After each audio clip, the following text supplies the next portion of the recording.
Band Builder Bible Study. The Worship Band Builder Bible Study. That is kind of a tongue twister, maybe. It's the Worship and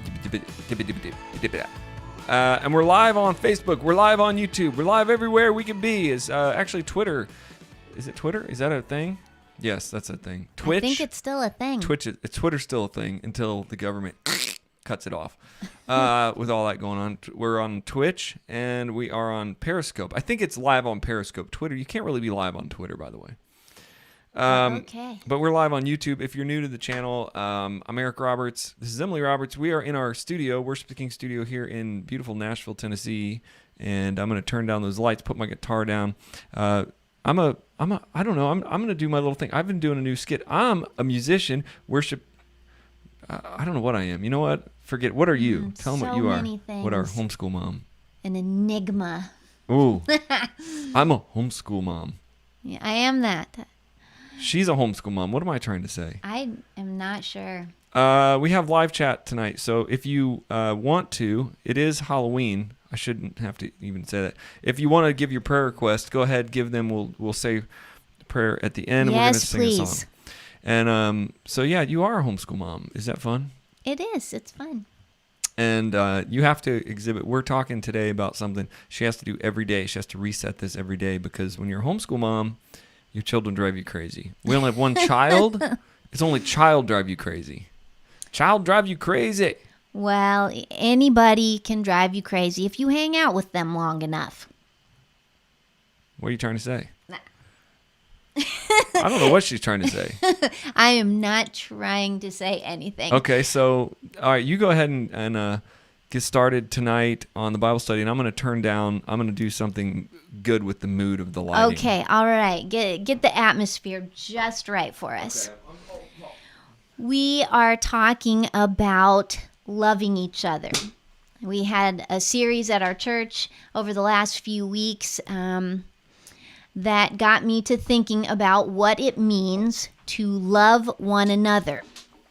So, if we want to know how to love one another, we need to know what love is first. Okay. And it's one of those. What's love got to do with it? Wait a minute. Did I sing that song in the Bible study last week? You did. Jess wanted you to sing What is Love?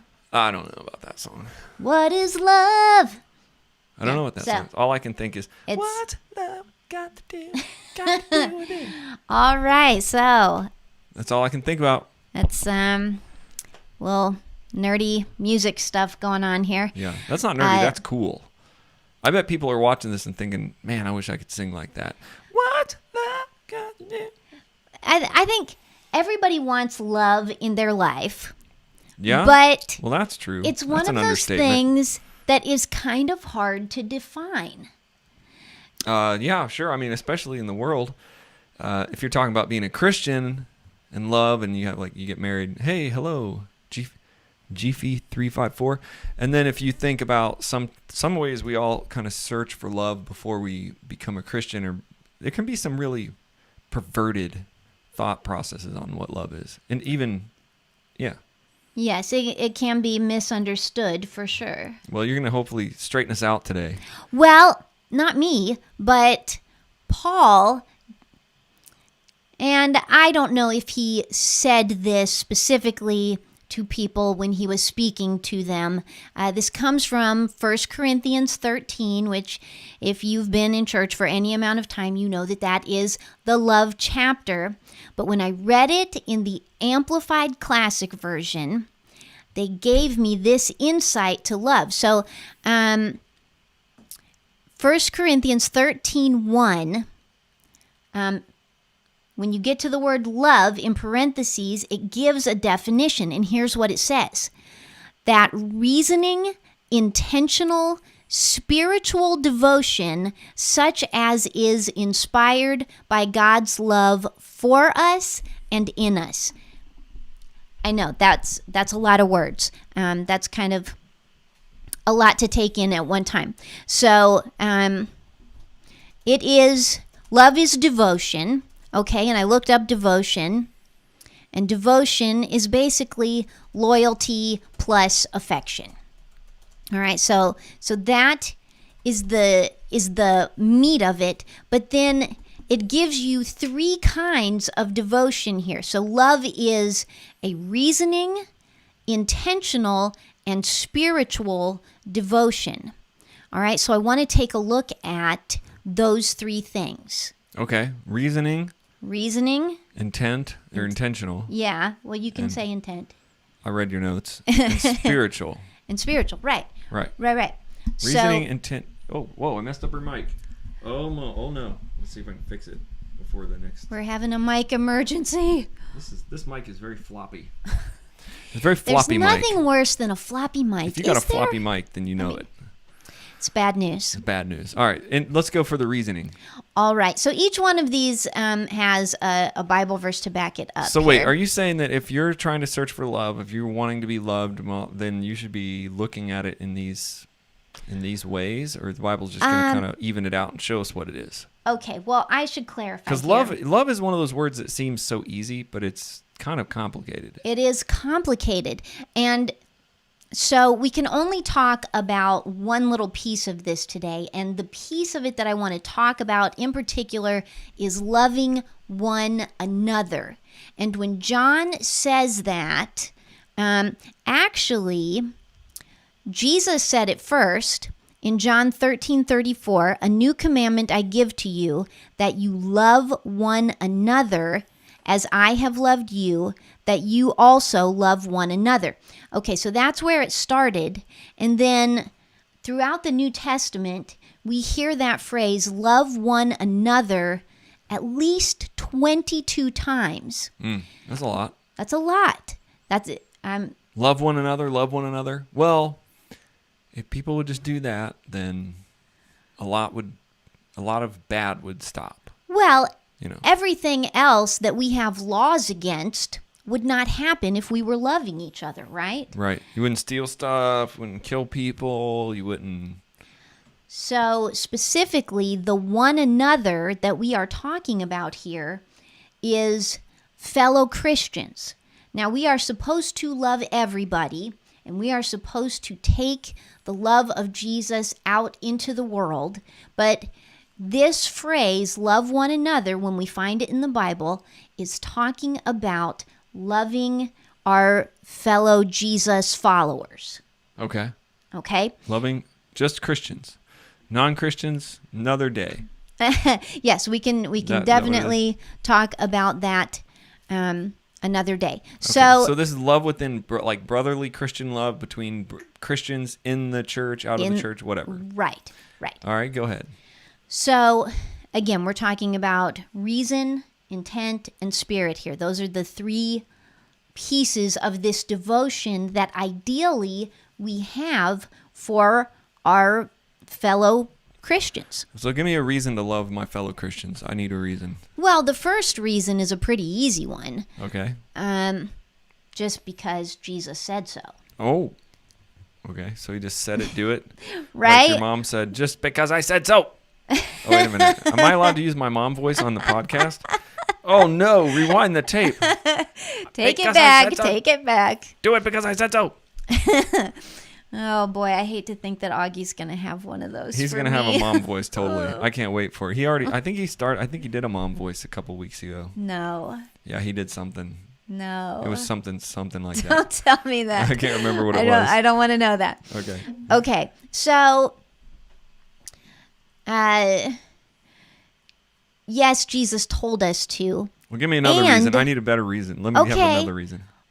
When we love each other, we are actually expressing our love for him. Okay? Oh, because we're obeying his commandments. Didn't he say, if you love me, you'll obey my commandments? Right. So if we love each other, we're obeying his commandments. We're loving him. We're loving you. It's all just a happy love fest. Well, and this is a little side note, but it's important to remember that any command that we have been given is from a heart of love. So the command that he gives us to love each other is really for our benefit as much as it is for everybody else's. Yeah, I suppose if you go around and you're a total jerk to everybody and you don't love everybody and you're just a total jerk, your life will go bad probably. Right? I mean, people are going to be like, man, you're not going to have friends and you're going to be lonely. You die by yourself. So, I mean, this is a global thought, but I mean, if you don't love each other, if you don't follow this basic command, then what does it end up? What does it end up doing if you don't love people? If you don't, because isn't loving is giving people when you don't want to, and like helping people if they ask you, different stuff like that builds our life into a good life. Right.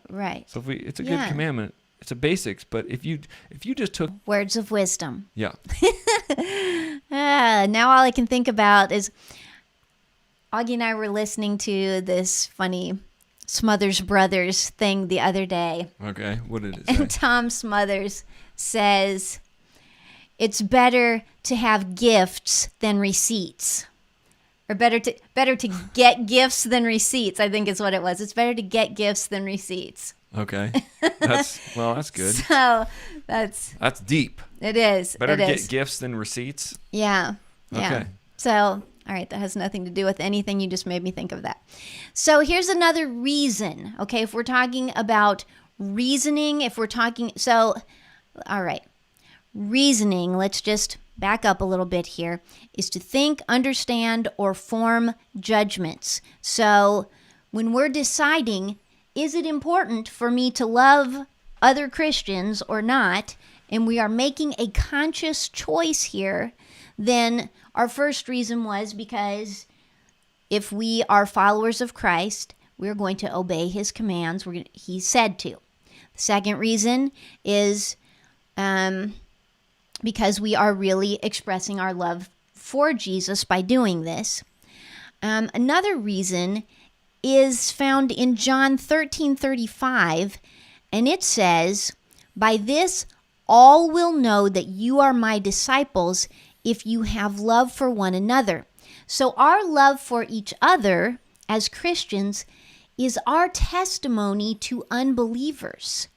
When they see that kind of loving, caring relationship in us, when they see God working through us to love each other, then that speaks to them. Wow. Yes, right? Yeah. I mean, that's pretty good. And when you don't love each other, especially if you're in the church and you're not loving each other, that's one of the things people, and this isn't in the notes, whatever. No, it's people not bug me because they say like, well, these Christians did this and I went to church and those did this, blah, blah, blah, blah. So they blame Christians, but it's our fault, kind of. I mean, I can't blame it, everybody but yeah, it's our fault because we fight a lot. We bicker, we fight, we don't love each other well, we're selfish jerks, and we're doing that in church, and then people come in. Yeah. Right there it says, they'll know, well, you scrolled it up. He'll know. I'm sorry. Isn't there a song like, they'll know we're Christians by our love or something? Yes, an old one. I don't remember who did that. If you all remember who did that song, put it in the notes for us or comment. It's not the church's fault when people act like jerks in the church. It's just people are like that. So we are human and we are prone to sin and mistakes, and Sunday mornings can be our worst moments sometimes, Yeah. So anyway. Well, finally, if we love each other in the reasoning, it's confirmation to our own hearts that we are in fact saved.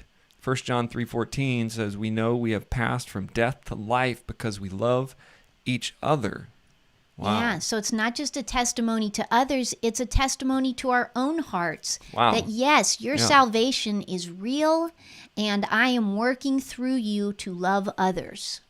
So John 3:18 says, dear children, don't let us not love with words or speech, but in actions and in truth. This is how we know we belong. Mm-hmm. That's pretty powerful. Those two scriptures are pretty powerful. This is a lot of content. You want to keep going? It is. Do you want to keep going on to intent? Well, unless you think that we don't have time for some reason. I don't know. We could have trick-or-treaters any minute. I think we all, we want to love each other, right? But if you don't plan to put action behind that love, then there's no evidence for that love. You might think, oh, she's a really great girl. I really like her when I see her at church or whatever. But, where's the evidence of that? We need to actually think about that person and try to express our love with intention. Okay, and this verse right here, in order to stir up love and good works, let us consider one another. Think carefully about one another. The continuous care to watching over one. Be a loving group of people, and if we want that love to be evident, we've got to know each other. Yeah, it takes time to get to know other people. It's only when we know each other deeply we can stir up love and good works. I guess that's kind of true. Back in the day, though, my mentors would be like, we're going to go to the gas station and give out water bottles, and that's going to be like love. And like, here, random acts of kindness back in the 90s. Sure. I guess you could do that too, but I think, we're talking about loving within the church right now. Oh, that is an outreach. That's effort. Okay, that's and different. that's something different. So you can't just take water and throw it at people and be like, "That's love. That's God's love. He did that for you." The thing is, when we feel about hard things, yeah. that's when I'll get a mind your own business. You're overstepping. Sure. So we need to be intentional. We have to make that choice to love others, and then we have to get to know those people and find ways to show that love. And honestly, when it says, let us consider one another in order to stir up love and good works, the best way I know to stir up love and good works is to love them first. That's the way Jesus did it for us. A key. You can't do what outside of community? What you just said, let us get this, intentional go back up. Yeah, we can't do all this. We can't intentionally love, get to know a person deeply outside of a community of believers. So if you're not going to church and you're like just all cranky all the time, or you don't have a lot of friends, or you're feeling like I don't know anybody. How could I do this? How could I deeply love people? Or how could I offer my encouragement to anybody? Because you're not in a community. Now, and a lot of Christians live outside of community. They live outside of the church. They live, for whatever reason, they just don't have any community. We have a church, and we've been intentional about getting involved. So when somebody says, hey, I lost my job, which a lot of people are saying that now, or in this such scenario, then you can think about people. Or you can say, hey, I can help you out, or hey, if I can do anything for you, or you can pray for them, or just every week when you see them, you can be like, hey, how's your friend, or how's your son, or whatever. You can't love with intent, deeply knowing other people if you're outside of. Why people leave church. It's hard to stay in church because people will hurt you. You get hurt.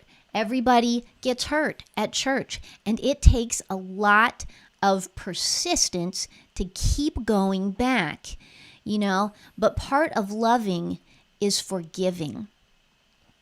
And so... Yeah, you got to forgive, man. I think we should hold on spirit, in terms of time. We should do our song today, and I think we should come back with part 2 and finish out with spirit, if you think that's okay. Unless you think it's going to be the big, because it's we're getting about to our limit on time, and we still got a song to do. So there is all that, and you're bringing up a lot of stuff for me. I mean, just the intent brings up a lot of stuff, because a lot of people will feel like they don't have love, or they haven't been loved. How can you be loved? And maybe we'll talk about this a little deeper next week. How can you even be loved and intend to love and have intent to love them, and if you're not in community? So it makes a lot of sense. And how can you even know you're saved if the first one was reasoning? You know you're Christian by loving each other. It seems like God has put us into a scenario where we absolutely have to put up with each other, even if we're big, fat pains in the butts. Just go those out. Probably you're used to hearing it, but this is how we like to sing it. And then we will pray at the end of this. Yes, so put your prayer requests in if you have them. Or praises. We'd love to hear that too. Yeah, our praises. Put some praise reports in there. Praise reports, people.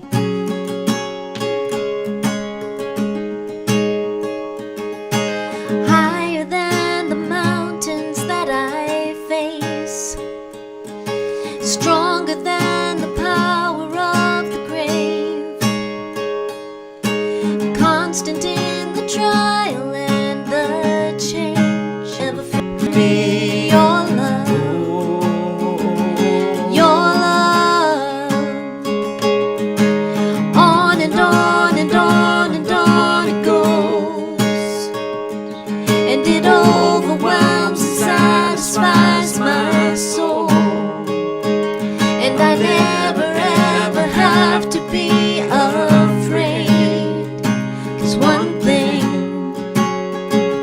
remains.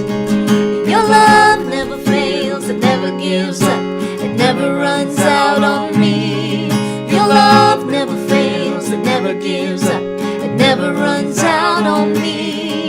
Your love never fails, it never gives up, it never runs out on me. Your love, your love. In death, in life, I'm confident and covered by the power of your great love. My debt is paid, there's nothing that can separate the heart from your great love. Your love never fails, it never gives up, it never runs out on me. Your love never fails, it never gives up, it never runs out on me. Your love never fails, it never gives up, it never runs out on me. Your love, your love, your love never fails, it never runs out on me. Your love never fails, it never gives up, it never runs out on me. Your love,